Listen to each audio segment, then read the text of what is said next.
Good morning, VC. It's Steve Whitty here. On Sunday, a nice Sunday morning. Hope everything's well with you all. Um, Today I'm going to do a second one of my album reviews, and the album I'm choosing to review is Raintown by Deacon Blue. This is their debut album, which was released on the 1st of May 1987, so it's just celebrated its 30th anniversary. Now, you'll have to excuse the readers, I'm going to be referring to notes, and after the result of a recent eye test, I do need to have glasses, so I've just got some readers on just to sort of help me out a little bit. The band Deacon Blue was formed in 1985, and its name is taken from the Steely Dan song Deacon Blues. The band leader, the lead vocalist Ricky Ross, had just moved from Dundee into Glasgow, and one of the first things he did was form the band. Now, at the time of recording the debut album, the band consisted of Ricky Ross on lead vocals, Lorraine McIntosh backing and harmony vocals.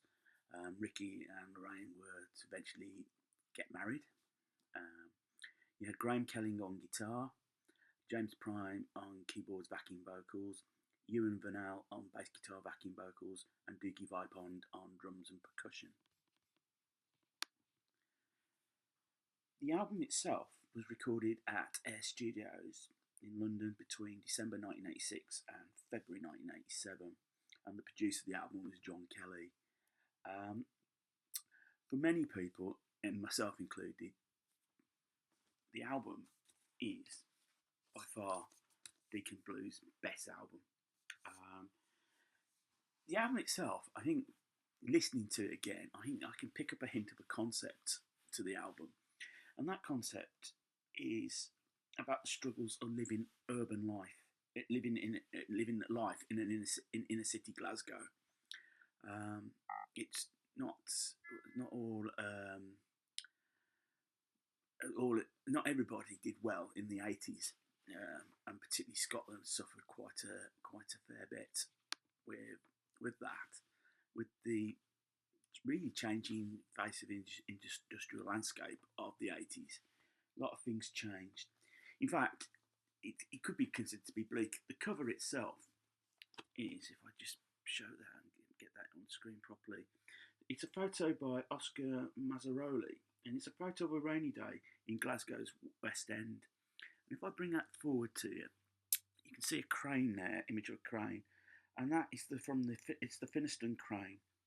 The back cover of the album itself is an image of Glasgow in the middle at night, and you might just make out, if I bring it a little bit forward, the Kingston Bridge.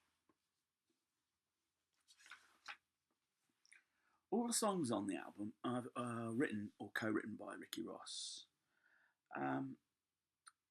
The album starts off with, you've got Born in a Storm, which is a melodic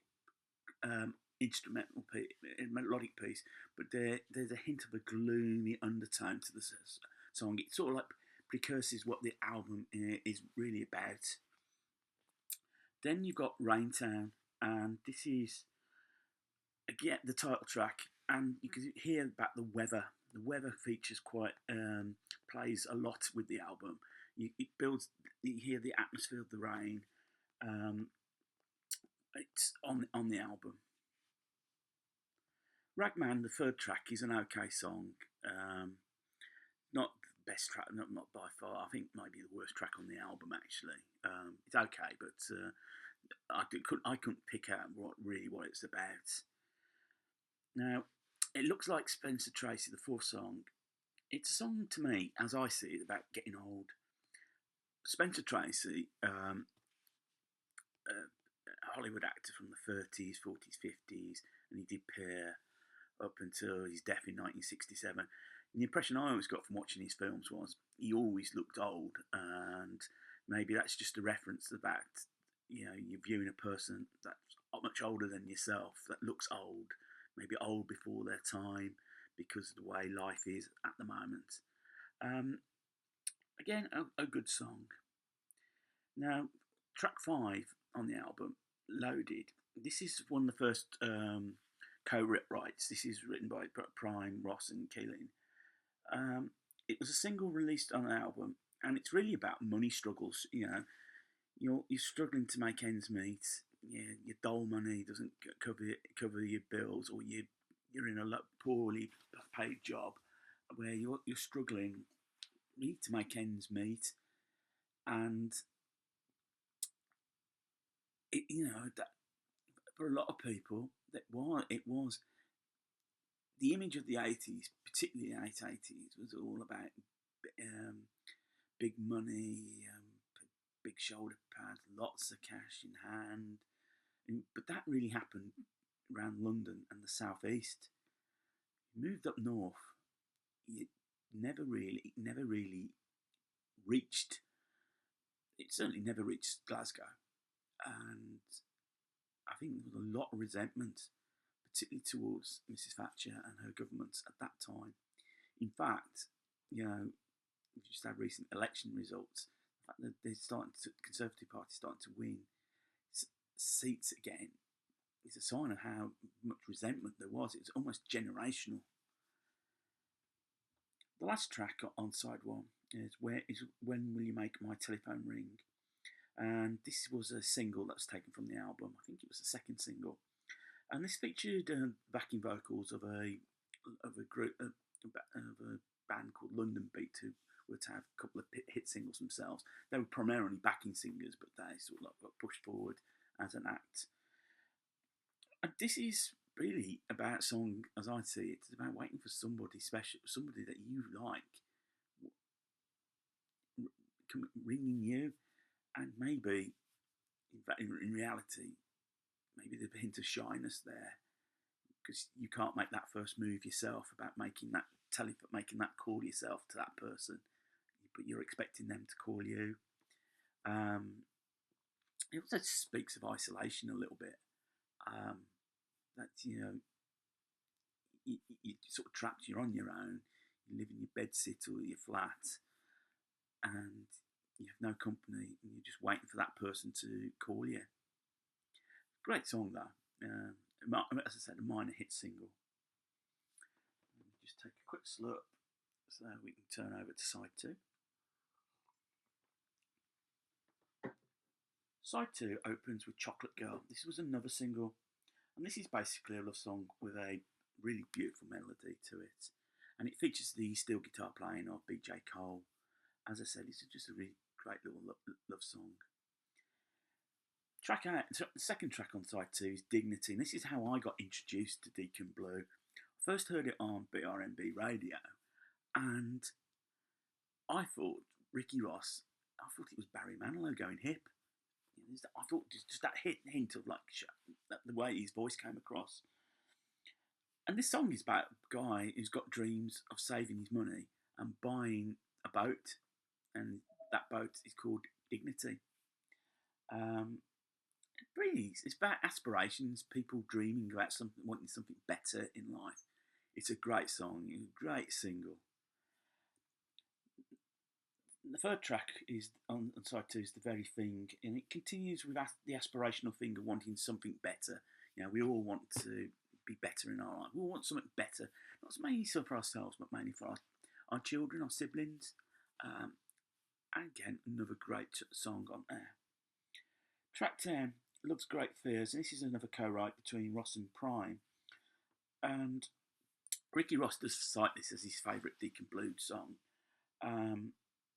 And it features the slide guitar playing of Chris Rea, who must have been in the album at the time, recording one of his albums. I don't know which one it was. But it just builds up that song, Love's Great Fears. And it is, fearing love, and love. Look, being in love's great, but it does bring its fears. What if it fails? Am I really happy in this relationship? Is there more I want out of life? Is there more I want out of my relationship? Do I want this relationship? Being in love, you do have fears. It could all go wrong. And then this album closes with the A Town to be Blamed, again written by Ross and Prime. Now this is a blistering attack on urban life.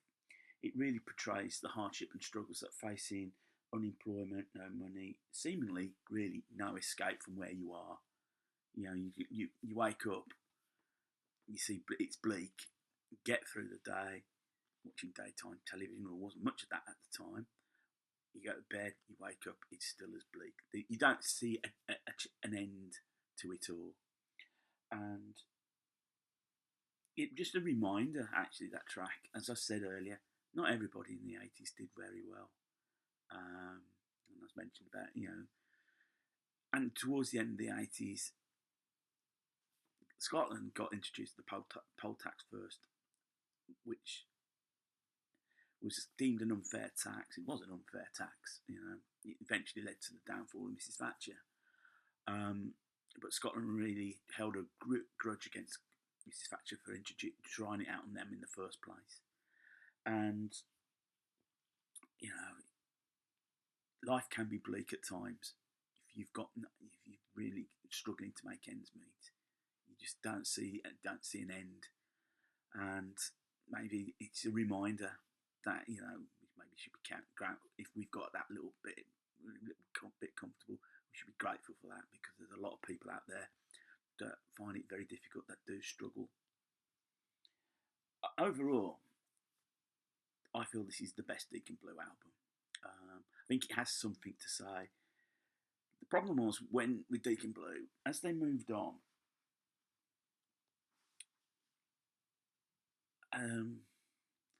they started having hit singles, and once you start having hit singles, you stick to that same formula.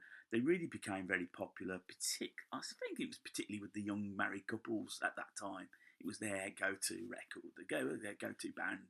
I mean, they did split up 92, 93, I think.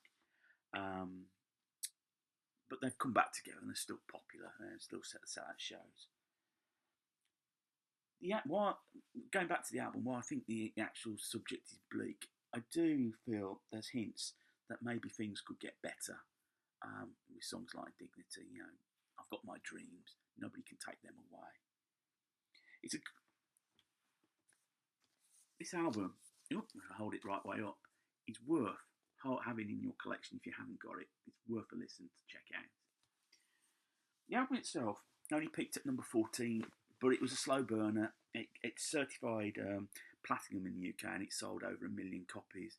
All the other Deacon Blue albums were top 5 albums. It did stay in the album charts for a year and a half. So if you haven't got it, as I said, if you haven't got it, it's worth checking out. If you enjoyed that review, feel free to leave some comments. If you liked what you've seen, click the subscribe button, some thumbs up, wherever you fancy. I will always get back. I'll always reply to the comments and get back. I'm in the process of trying to catch up on everybody else's videos. So there's a few competition results that I guess I haven't won, but it's worth checking out. And I want to send me congratulations and thank you to those people who took the time to organise those contests. I do enjoy putting the videos together. Hopefully one day I might get to do one on my own. I've got an idea in my head. So, VC, I'll leave it for there now. You take care of yourself. Enjoy Sunday. I think it promises to be a really nice day. And until the next video, take care. I'll see you soon. Bye.